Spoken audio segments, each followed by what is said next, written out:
네, 안녕하십니까. 2024년 11월 28일 모닝 미팅 시작하도록 하겠습니다. 먼저 전일 마감 시장 및 증시 동향 발표가 있겠습니다. 김지원 연구원입니다. 네, 안녕하세요. 시황팀 김지원입니다. 전일 국내 증시는 트럼프 2기 정책에 대한 우려와 기대에 업종별 차별화가 나타났습니다. 코스피는 2,500선을 사수하는 흐름을 보였습니다. 전일 공개된 FOMC 의사록은 비둘기파적인 스탠스를 확인시키면서 시장 안도감을 형성했습니다. 그러나 전일 트럼프 당선인의 관세 발언에 이어서 2기 주요 인사의 발언에 시장은 재차 하락했습니다. 정부 효율부 공동수장으로 지명된 라마스와미는 반도체법 보조금 집행을 강하게 비판했습니다. 이에 아직 삼성전자와 하이닉스가 보조금을 지급받지 못한 상황으로 주가가 큰 폭으로 약세를 보였습니다.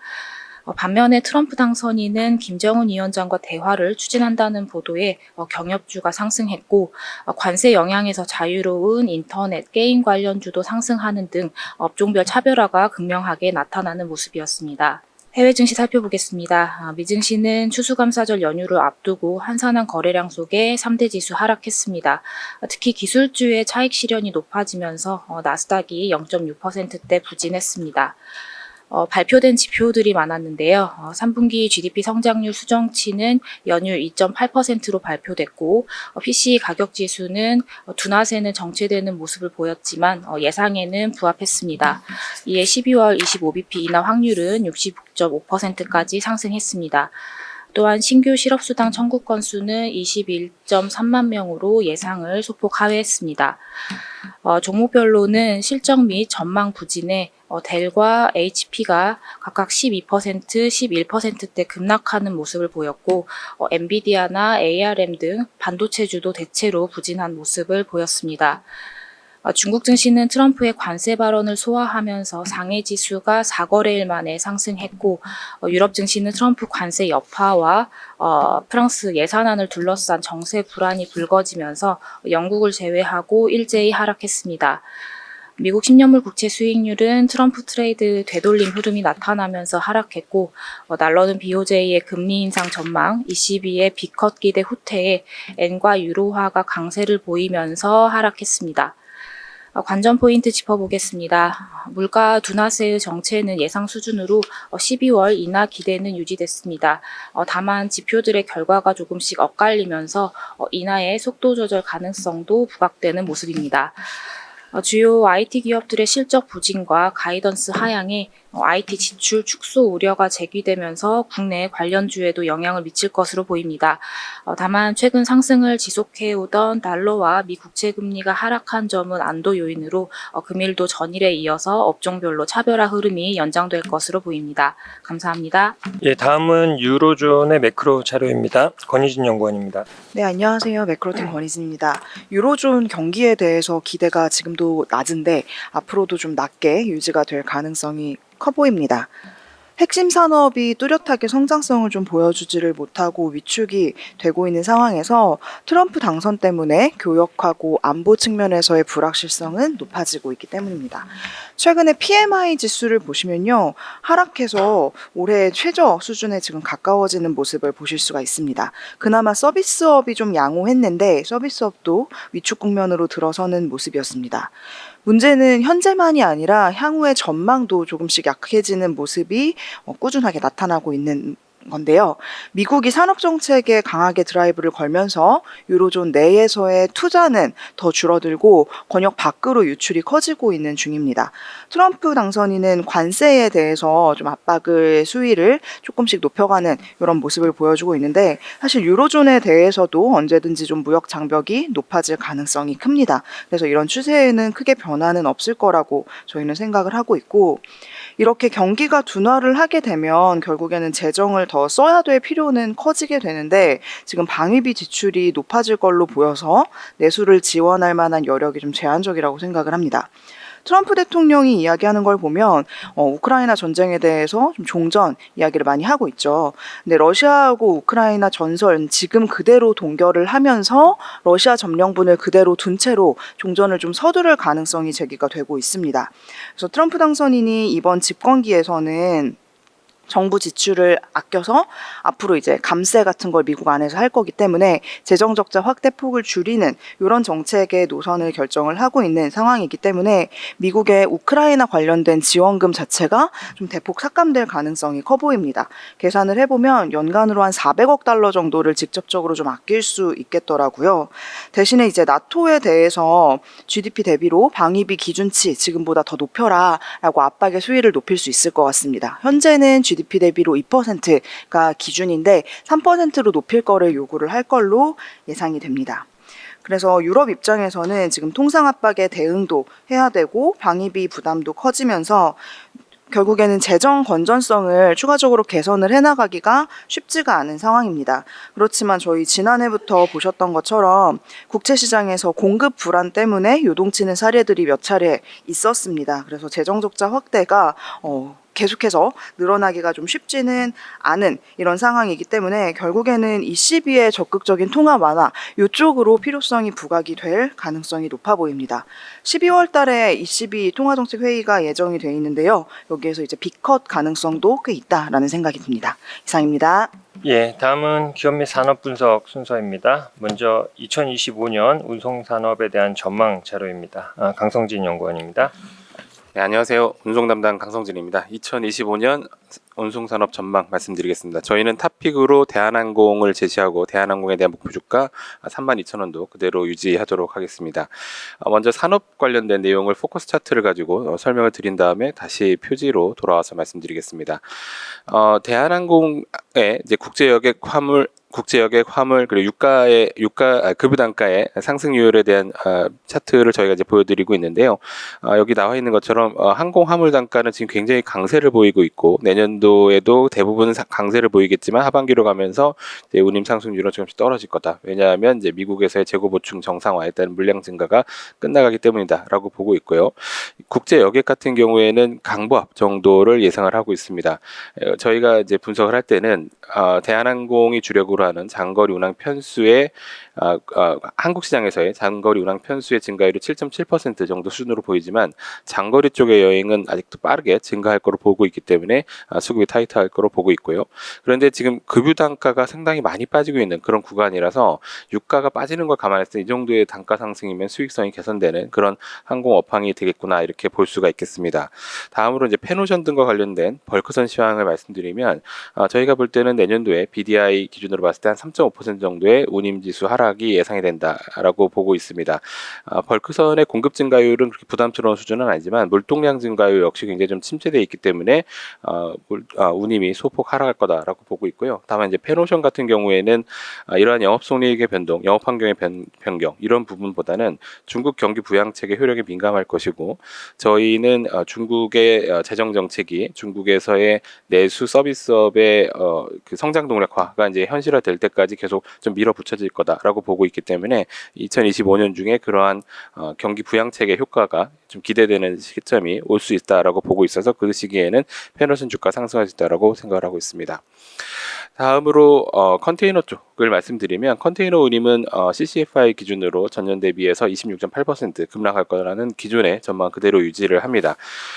물동량 수요 쪽에 대한 우려는 크지 않지만 공급 부담이 워낙에 자명하게 좀 있는 상태이기 때문에 운임의 하락은 이제 클 수밖에 없고 HMN 같은 경우에는 이런 실적에 대한 부분에서의 변수보다는 주주환원 정책에서의 변동을 좀 기대해봐야 된다는 것입니다. 표지로 돌아와서 종목 의견을 좀 더 보충해서 말씀드리면 앞에서 말씀드린 바와 같이 항공, 화물, 장거리, 여객 이런 쪽이 이제 유망한 상황이고 말씀 따로 안 드렸습니다만 최근에 중국 여행 증가 가능성도 있고 이런 부분들이 다 대한항공이 강점을 가지고 있는 부분들이라서 이런 부분이 대한항공을 저희가 탑픽으로 말씀드리는 이유 중에 하나고요. 이런 실적과 업황 관련되지 않은 다른 부분에서 저희가 살펴봐야 되는 부분은 이제 주주환원 관련된 부분입니다. 전통적으로 운송업체들은 과거에 주주환원에 대한 어떤 기대가 크지 않았던 그런 종목들인데 현재 운송업체들의 이익 창출 능력이나 재무구조 등이 크게 개선되어 있는 상태고 또 정부의 기업가치 제고 방침도 계속 유지가 되고 있는 상태이기 때문에 이 운송업체들의 주주환원에 대해서 좀 우리가 열어둔 열린 마음을 좀 가지고 있을 필요가 있다고 보고 있습니다. 저희는 대한항공 같은 경우에는 이 주주환원 관련돼서도 기대할 부분이 있다라고 생각을 하고 있고요. 또 하나의 이제 종목은 이제 HMM인데 저희는 이제 HMM 현재 배당을 자제하고 선박 투자를 우선시하다고 하고 있다고 보고 있지만 HMM의 최대 주주인 산업은행이 이 HMM 지분 매각과 또는 그 투자금에 대한 회수가 필요한 상황이기 때문에 HMM 대규모 주전화를 고려할 가능성도 역시 좀 주의 깊게 지켜봐야 된다라고 판단하고 있습니다. 이상입니다. 예, 다음은 HDC 현대산업개발 자료입니다. 장문준 연구원입니다. 건설 담당 장문준입니다. HDC 현대산업개발 코멘트 드리도록 하겠습니다. 광운대 역세권 사업 서울원 아이파크의 분양이 완료되었습니다. 저희는 이 프로젝트의 의미와 이제 청약 분석을 좀 해보았는데요. 최종 15.6대 1로 청약이 마감되었고요. 1순위 청약 결과 분석이 중요한 게 초기 4개월 계약률을 예측해야 향후 HDC 현대산업개발의 매출 및 이익 규모, 방향성 등을 판단할 수 있기 때문입니다. 저희가 예상하는 초기 4개월 계약률은 87에서 92%, 이는 저희가 추정해오고 있는 88%와 유사한 수준이고요. 분양 시점으로부터 약 6개월에서 7개월 내 완판이 가능할 것으로 전망합니다. 부동산 수요자가 아닌 사업자 입장에서 이상적인 완판 시점을 고민해야 된다라고 생각하고 있고요. 부동산 수요자 입장에서는 싼 가격에 조기 완판되는 것이 중요하다고 생각할 수 있지만 디벨로퍼 입장에서는 제조업이 아니기 때문에 조기 완판된다고 하더라도 동일 상품을 다시 만들어낼 수 없습니다.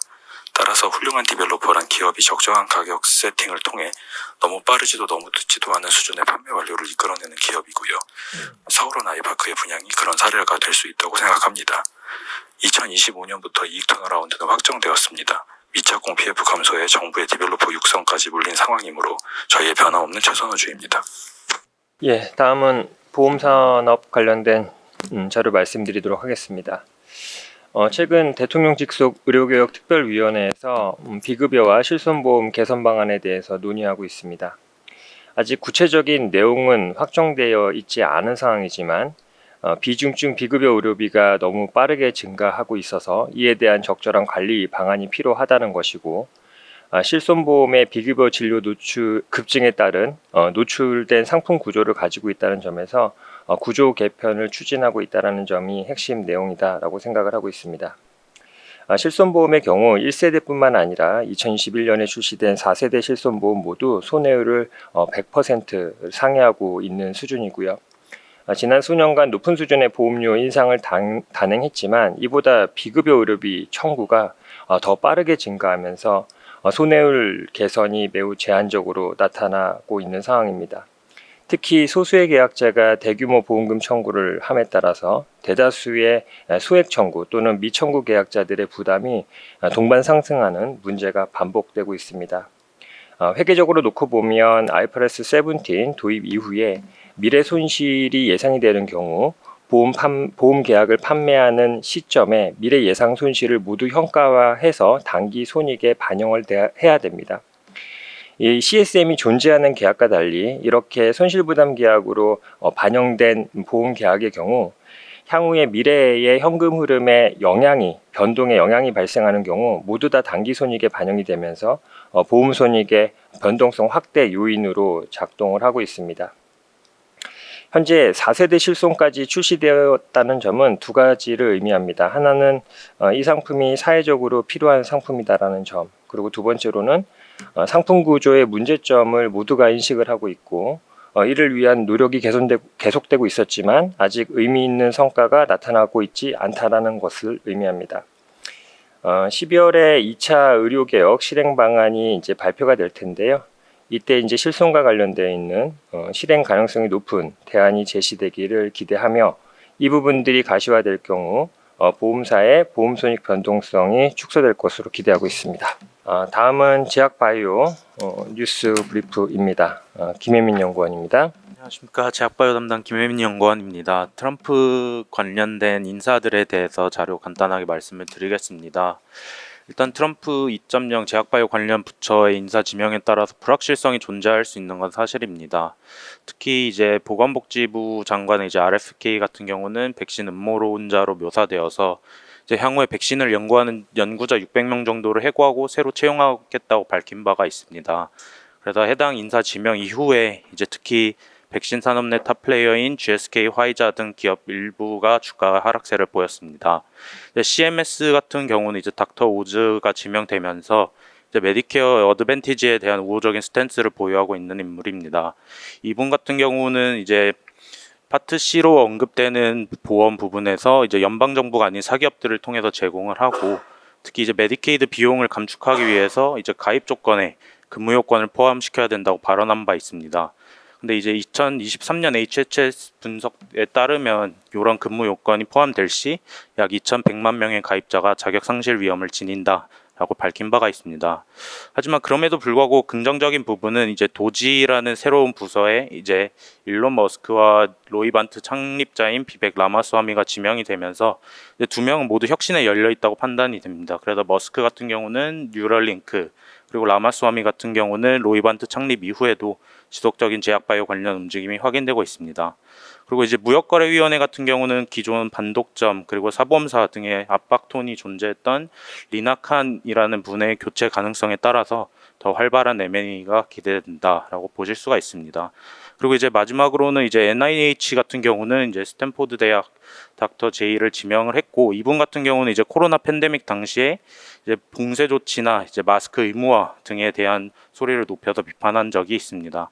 그래도 올해 같은 경우 어떤 임팩트가 있을까라고 보면 2.0 인사에 대해서 이제 우려가 해외에서 선제적으로 반영돼서 국내로 전가되었다고 보는 시선도 존재하지만, 수익률 측면으로 보면 이제 국내 제약바이오 지수는 사실 벤치마크 대비해서 이미 아웃퍼폼 중입니다. 그래서 26일 종가 기준으로는 코스피 의약품이 코스피를 8.5%, 그리고 코스닥 제약이 코스닥을 26.5% 상회하고 있기 때문에 어쩌면 조정은 불가피하였고 개별 기업 센티먼트 악화에 따라서 조정이 더 가팔라 보일 수 있다라고 판단합니다. 하지만 확실한 실적 성장세 또는 R&D 모멘텀을 보유하고 있는 개별 기업 위주로 확산세를 지속 기대해 볼 수 있을 것이다 라고 말씀을 드릴 것 같습니다. 예, 다음은 10월 스마트폰 판매 결과가 나왔습니다. 이창민 연구원입니다. IT뉴스 이창민입니다. 10월 스마트폰 판매 견조했었습니다. YY로 3.5% 증가했고 전월 대비로는 13.4% 증가를 했습니다. 지난 9월 20일 출시되었던 아이폰 16 판매량이 본격적으로 반영된 첫 달입니다. 그리고 미국을 제외한 주요 지역에서 판매량이 모두 양호했는데요. 미국 같은 경우 이제 아이폰 16 판매량이 전작 대비 4% 감소하면서 전년 동월 대비 역성장했지만, 유럽, 인디아, 중국 등 주요 지역에서 모두 판매 호조가 나타났습니다. 특히 인디아 같은 경우는 YY로 13%의 출하 증가가 나타나서 전체의 상승세를 좀 이끌었는데요. 소비 성수기인 힌두교 축제 기간에 스마트폰 판매량이 급증한 영향이 있었고, 특히 삼성전자의 판매량이 크게 확대되었습니다. YY로 60% 증가했습니다. 전체적인 판매량도 삼성전자는 양호했고 애플은 다소 부진했습니다. 삼성전자는 전년 동기 대비 13.2%의 출하 증가를 기록을 했고, 애플 같은 경우는 5%의 출하 감소를 기록을 했는데, 삼성은 갤럭시 S24 FE 출시 효과가 긍정적이었고, 또 갤럭시 S24의 기록적인 흥행도 지속이 되고 있는 상황입니다. 반면 애플 같은 경우는 애플 인텔리전스를 제외하면 아이폰 16이 전작 대비 업그레이드 요소가 제한적이고, 특히 이제 그 애플 인텔리전스조차 미국을 제외한 지역에서는 현재 서비스가 되지 않고 있기 때문에 중국 등 기존 주요 시장에서 부진한 성과를 보이고 있습니다. 삼성 전기에 대한 탑픽관점 유지하도록 하겠습니다. 밸류에이션 저평가가 극심한 반면 2025년에 실적 개선 충분히 가능할 것으로 전망을 하고 있기 때문입니다. 이상입니다. 예, 다음은 미국 주식 자료이네요. 마이크로소프트고요. 유중호 연구원입니다. 안녕하세요. 미국 기업 분석 담당 유종입니다. 마이크로소프트가 지난주 이그나이트 2024 행사를 개최했는데요. 일단 AI가 저희 업무에서 필수가 되어가는 만큼 80여 개의 AI 관련 신제품과 업데이트를 발표했습니다. 또한 800개 이상의 세션을 통해 가지고 AI 기술의 가능성을 공유하기로 했는데요. 이번에 공개된 주요 기능으로는 AI 에이전트가 있고, 그리고 이 밖에 MS365 코파일럿, 팀즈, 파워포인트 이런 다방면으로 소프트웨어 업데이트가 있었습니다. 주된 내용으로는 이제 반복 작업의 자동화나 아니면 AI가 미팅을 요약해준다던가 아니면 보고서 작성이나 이런 거를 좀 보조해주는 그런 방향으로 업데이트가 이루어졌습니다. 이에 맞춰서 엔비디아 또한 마이크로소프트와 협업해가지고 완성된 제품을 공개했는데요. 블랙웰 아키텍처에 기반한 인공지능 가상 머신을 공개했습니다. 그래서 기존 제품 대비해서 고대역폭 메모리를 제공해가지고 AI 추론 성능을 더욱더 높였습니다. 그래서 AI가 실제로 활용되는가라는 걸 좀 살펴보면은 이번에 링크드인이 발표한 이제 2024 이제 트렌드 인덱스 보고서에 따르면은 일단 AI를 활용하면은 단순 노동을 자동화하고 조금 더 고차원적인 업무에 집중할 수 있다라고 합니다. 또한 최근에 이번 한 설문조사에 따르면은 근로자의 75%가 이미 업무에 AI를 활용 중이고, 그리고 리더의 79%가 경쟁력을 유지하기 위해서는 AI를 도입해야 한다라고 밝히기도 했습니다. 그래서 AI가 이제 그 두각을 보이는 분야로는 마케팅이나 데이터 분석, 사이버보안, 행정, 부동산이 있었고요. 그래서 마이크로소프트가 최근에 이제 이렇게 AI에 드라이브를 걸고 있는 만큼 주가 부분을 좀 살펴보면은 일단은 AI 수익화를 통한 재무적 성장을 이루고 있는 대표 기업 중 하나죠.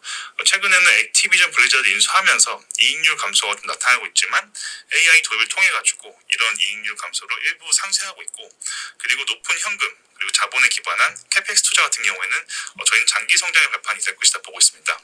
일단 AI 인프라 자산의 상각 기간이 최소 15년으로 나타났는데요.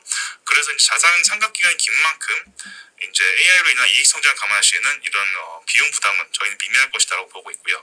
그러나 이제 이런 AI 도입을 통한 견고한 성장이 주가에 어느 정도 반영되면서 장기 이익 성장성을 감안한 마이크로소프트의 PE 배수는 동종 기업 대비 높고, 그리고 12개월 사이 ROE 같은 경우에도 자본 축적이랑 앞서 말씀드린 기업 인수로 인해서 최근 하락세가 좀 나타난 부분이 있습니다. 자세한 내용 리포트 참조해 주신 감사드리겠습니다.